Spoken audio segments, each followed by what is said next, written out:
Hai semuanya, apa kabar? Semoga kalian selalu sehat dan juga bersemangat dalam menjalani hari-hari kita. Kembali lagi di EduTalk.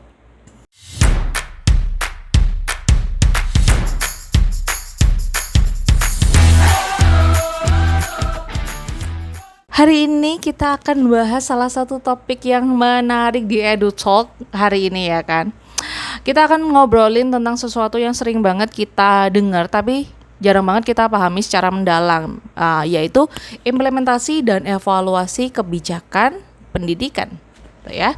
Kedengarannya ini hal yang serius banget, padahal enggak. Kita akan ngobrolin secara santai dengan contoh-contoh nyata agar lebih mudah dipahami, oke? Nah, kenapa sih kok topik ini penting? Karena kan kebijakan pendidikan itu bukan hanya urusan pemerintah atau birokrasi, tetapi juga menyangkut kita semua, baik itu guru, siswa, bahkan masyarakat itu juga berperan penting dalam implementasi kebijakan ini, gitu loh ya kan. Nah, untuk beberapa menit ke depan kita akan bahas apa aja sih sebenarnya yang akan kita bedah tentang implementasi kebijakan, tantangan-tantangannya, lalu bagaimana evaluasi kebijakan dilakukan agar hasilnya nggak cuma bagus di atas kertas, tetapi benar-benar terasa manfaatnya bersama-sama gitu ya. Apa sih yang melatar belakangi hal ini? Nah, kita mulai dulu dari fakta-fakta yang ada dulu ya kan. Pertama, pendidikan itu sistem yang sangat kompleks. Kenapa kok kompleks? Jadi pendidikan itu kan menyangkut bukan hanya manusia, tapi juga ada budaya, ada juga ekonomi, ada teknologi, bahkan politik itu juga termasuk ke dalamnya gitu. Jadi ketika pemerintah membuat kebijakan, misalnya ada kurikulum baru nih ya, itu nggak otomatis langsung berjalan lancar ya. Nggak mungkin berjalan lancar langsung di lapangan gitu. Ada banyak banget faktor yang menentukan berhasil atau enggaknya. Bayangin gini deh, ada mungkin contohnya nyatanya. Jadi pemerintah pusat itu kan bikin aturan tentang digitalisasi.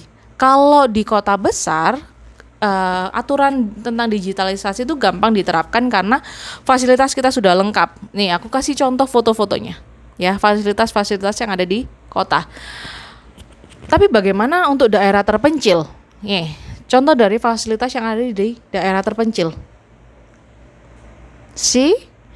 Ya, internet aja susah, bahkan guru itu masih terbatas kemampuan teknologinya. Akhirnya apa? Kebijakan yang bagus itu hanya berupa di dokumen saja.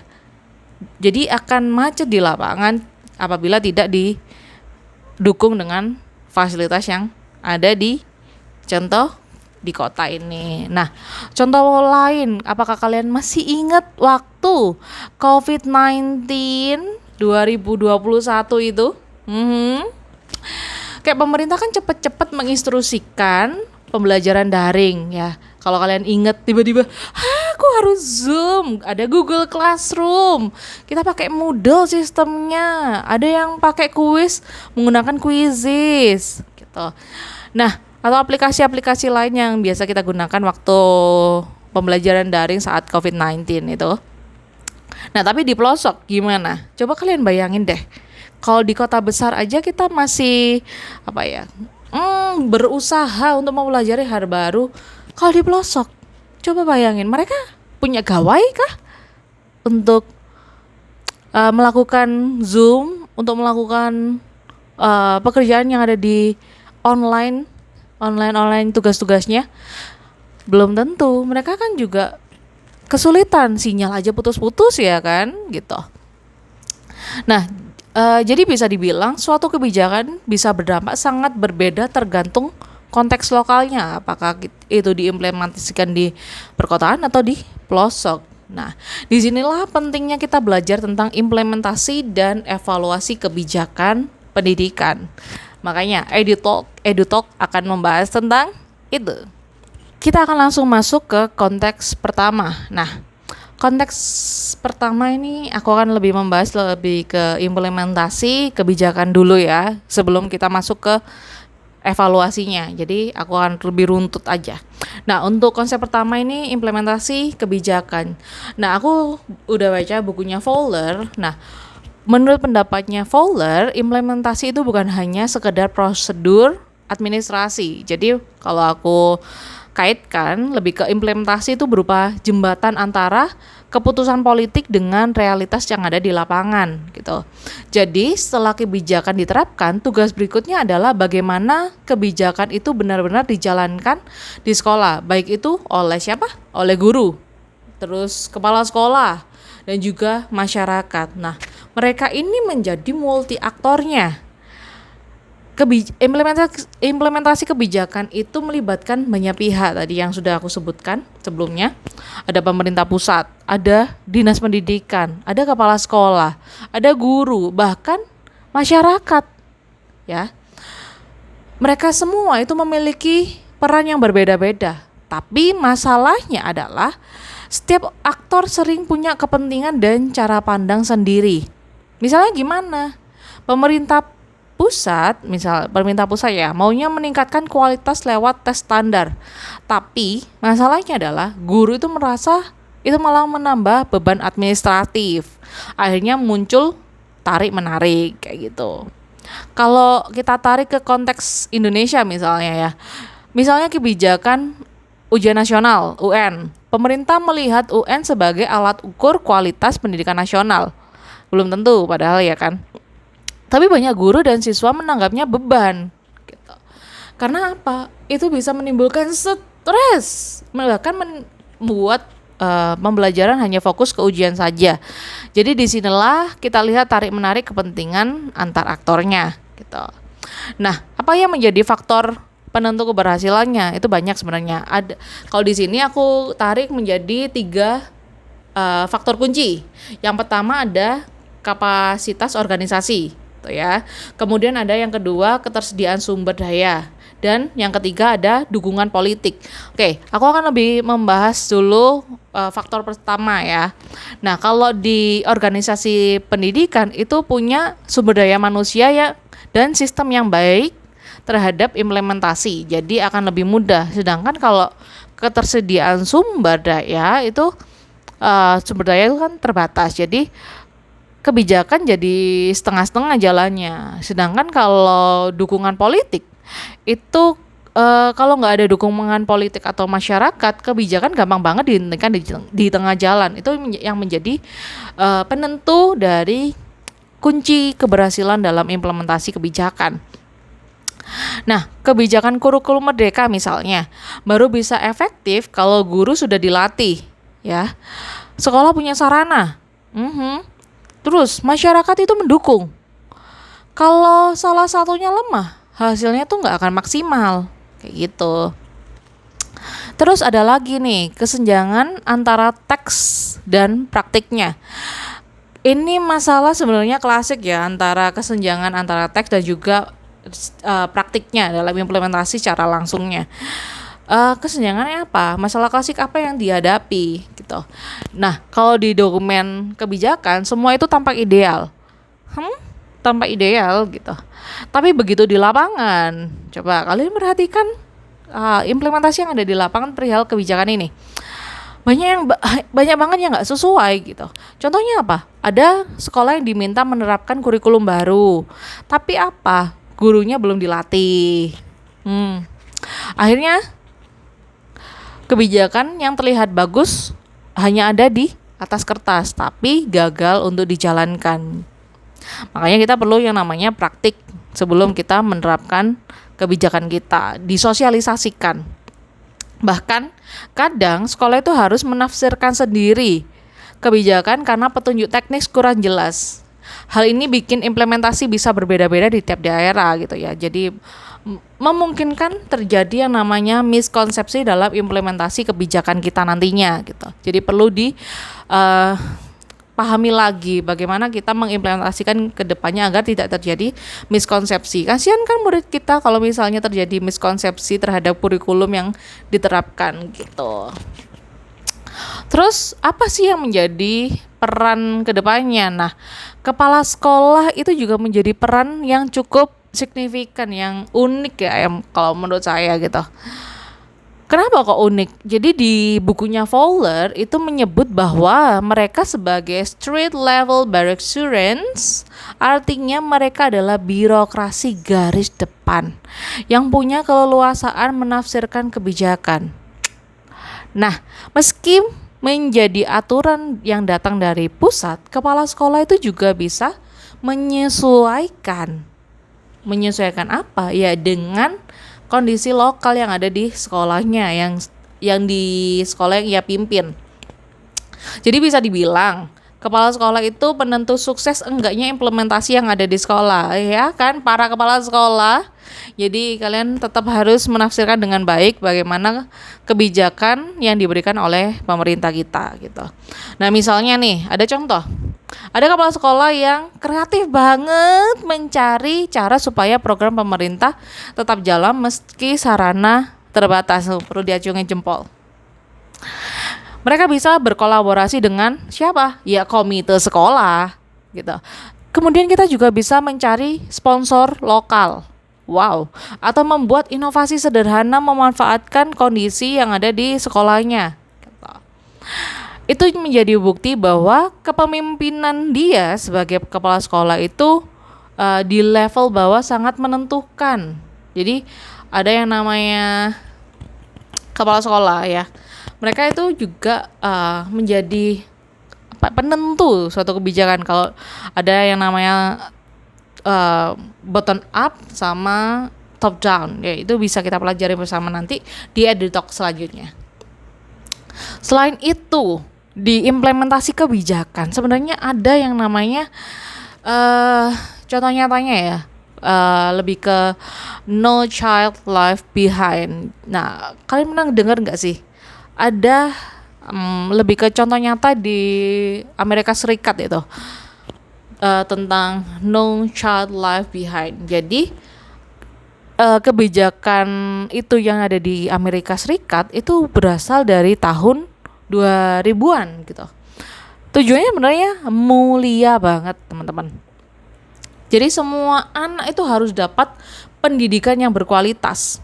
Kalau di Indonesia kan masih belum merata banget untuk terutama kota besar kita bandingkan dengan pelosok. Itu kan masih belum merata. Nah, di Amerika ini mereka ada yang namanya No Child Left Behind. Jadi kita perlu apresiasi juga, mungkin kita juga bisa mencontoh kebijakan ini gitu. Nah, tujuannya kan mulia nih. Menurut aku tujuannya mulia. Jadi di kebijakan ini semua anak itu harus dapat pendidikan yang berkualitas. Wow.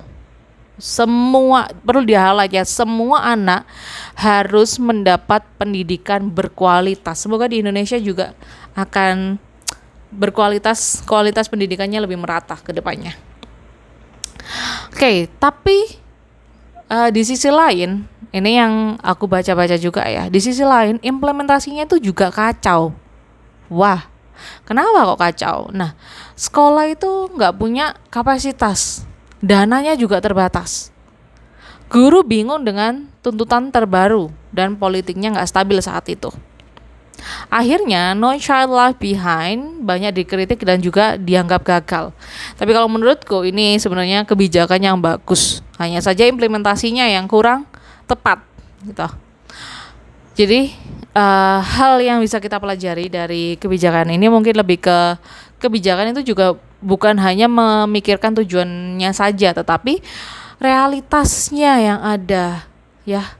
Dengan kondisi lapangan kita juga harus memikirkan aspek-aspek tersebut gitu. Lanjut kita ke evaluasi kebijakan. Nah, kalau tadi kita sudah membahas tentang implementasi kebijakan, kita akan membahas ke evaluasi kebijakannya.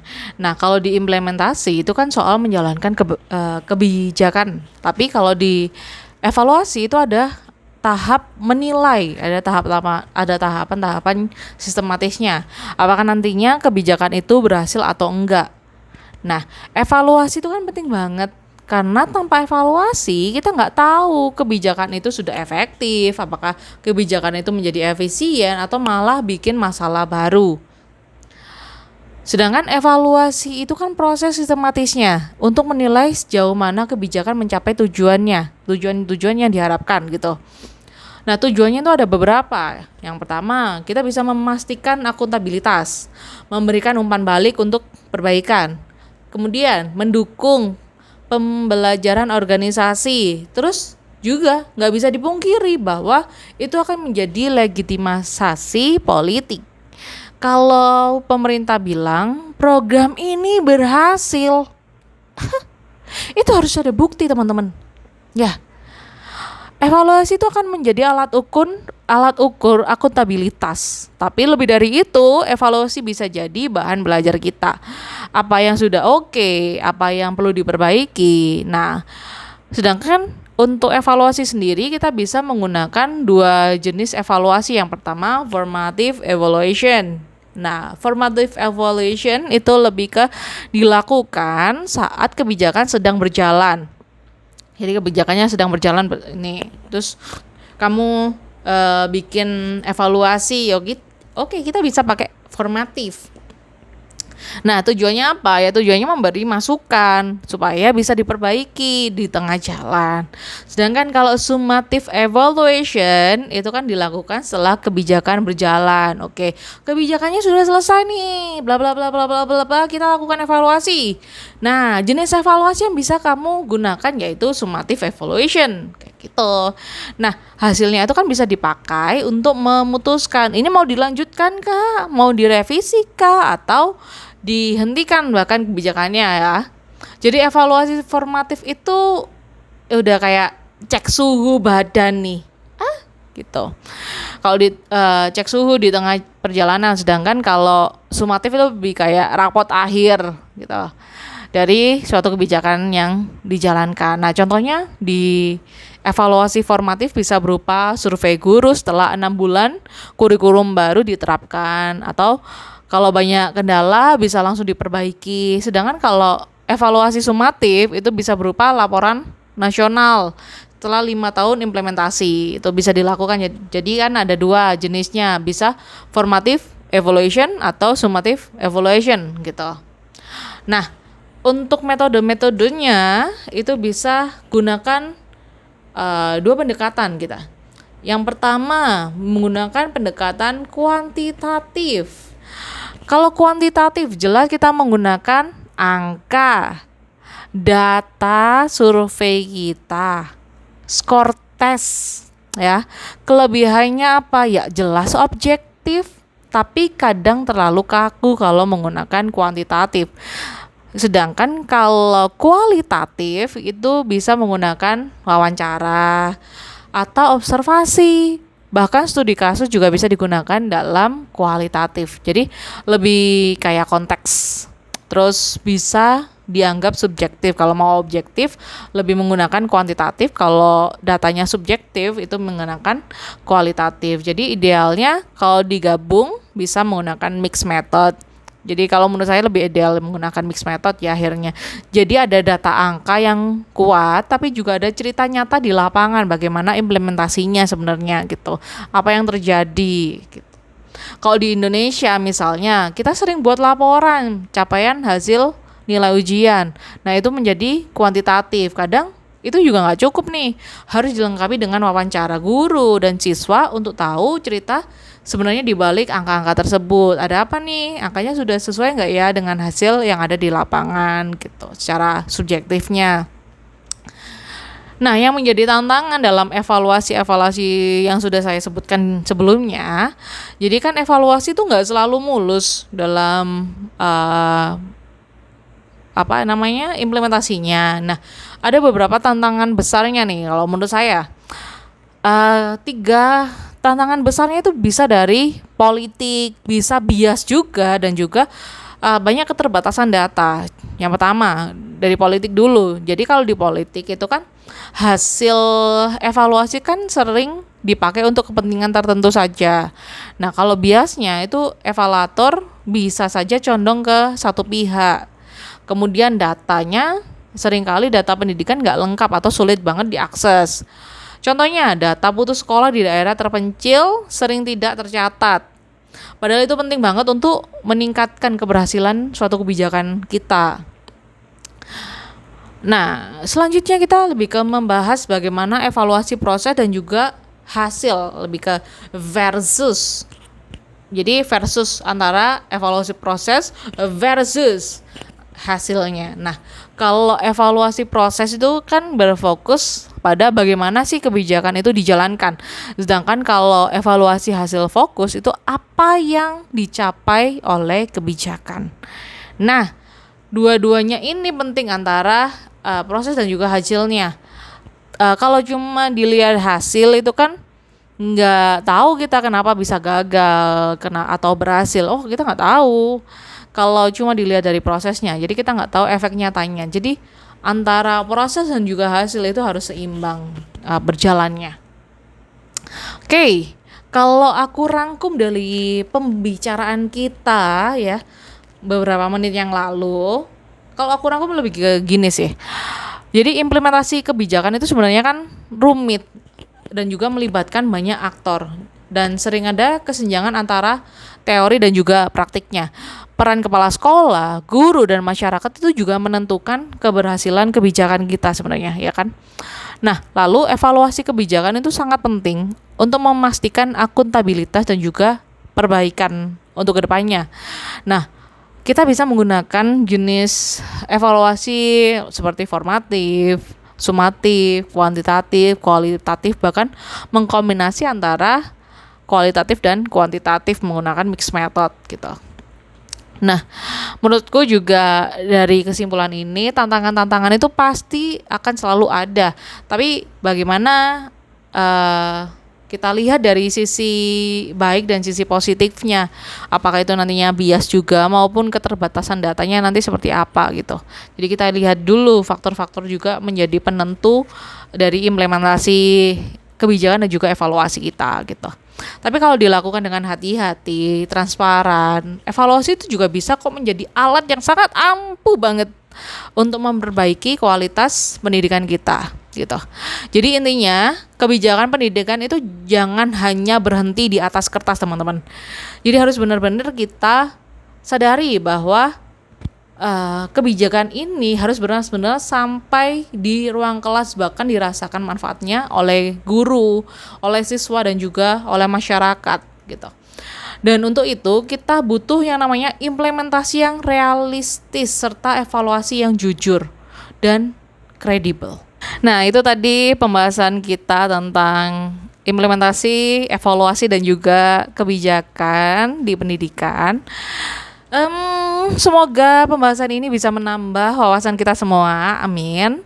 Terutama buat teman-teman bagi calon pendidik ataupun sudah menjadi seorang pendidik, guru ya, guru, dosen dan lain sebagainya, bahkan peneliti atau bahkan pembuat kebijakan. Semoga ini menjadi pembahasan yang bermanfaat. Nah, kalau menurut kalian nih, aku ada pertanyaan. Nah, kebijakan pendidikan di Indonesia sekarang lebih banyak berhasil diimplementasi atau masih banyak yang macet di lapangan? Aku harap kalian bisa tulis pendapat kalian di kolom komentar. Ya, atau kita diskusi di forum online ya. Kita diskusi bersama tentang implementasi kebijakan dan evaluasi pendidikan ini. Nah, terima kasih sudah menonton. Aku harap kalian selalu sehat dan juga bahagia. Sampai ketemu lagi di pembahasan berikutnya.